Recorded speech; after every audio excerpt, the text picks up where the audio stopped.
When the Education Building was completed in 1912, local Albany artist Will Hicok Low was commissioned to create 36 paintings for the second floor Rotunda space.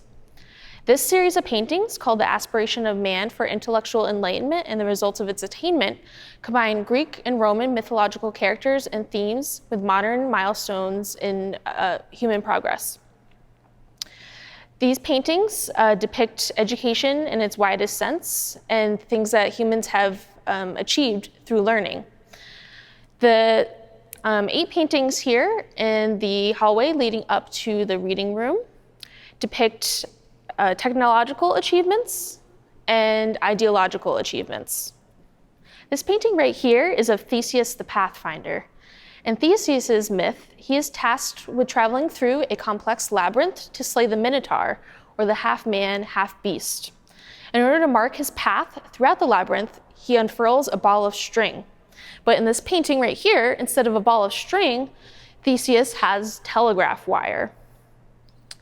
This is the technology that Low decided to put in this painting, showing how we as humans have been able to connect to each other across vast distances. Also, an interesting thing to note in this painting is that the scene, the background that Theseus is in, doesn't really look like a scene from ancient Greece or ancient Rome, but rather it looks like a scene from upstate New York. So another way that Low was able to contextualize this story and make it more approachable to New Yorkers in the early 1900s. This painting right here is of Icarus, the sky soarer. And in Icarus's myth, he is imprisoned with his father in a very tall tower. And as a means of escape, he and his father fashion wings out of bird feathers and wax. And Icarus's father warns him not to fly too close to the sun, or else his wings will melt and he will fall to his demise. Unfortunately, Icarus does not heed that warning, and he does fly too close to the sun, unfortunately, and does fall. And we see Icarus down at the bottom of the painting. But on the top, we do see a plane. So we do see in this painting how Low combined the technology of flight, of the airplane, with Icarus's story to show how humans have finally achieved that progress, that technology of flight. In this painting right here, we have Prometheus the power giver. Prometheus was a titan who gave the humans the gift of fire and taught them how to harness its power. We see Prometheus in the foreground with the goblet of fire, and in the background, we see all of the ways that humans have been able to harness firepower and use it. So we see steam ships, we see factories that are powered by steam, and then we see bridges that are made out of bended iron and metal as well.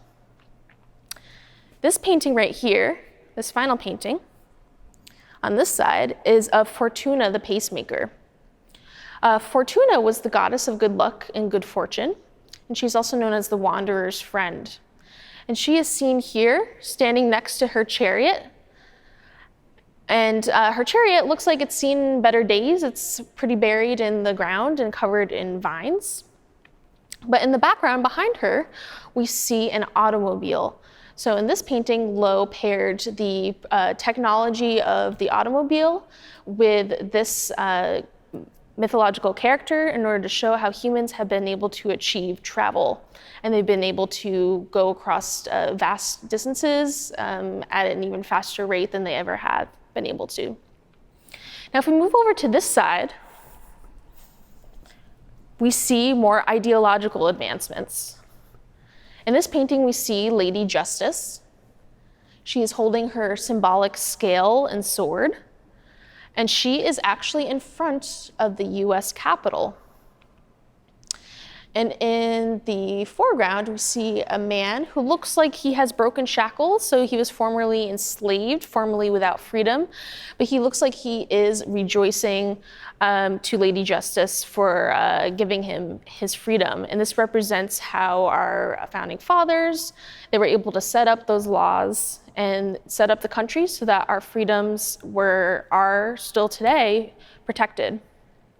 In this painting right here, we have Veritas, the eternal. Veritas is the goddess of truth. And she is actually reading some words that are being lit by a magnifying glass. These are the words of Marcus Aurelius, who was a Roman emperor and philosopher. And in the background, we have a man looking at the Egyptian Sphinx, kind of marveling at it, wondering what it means.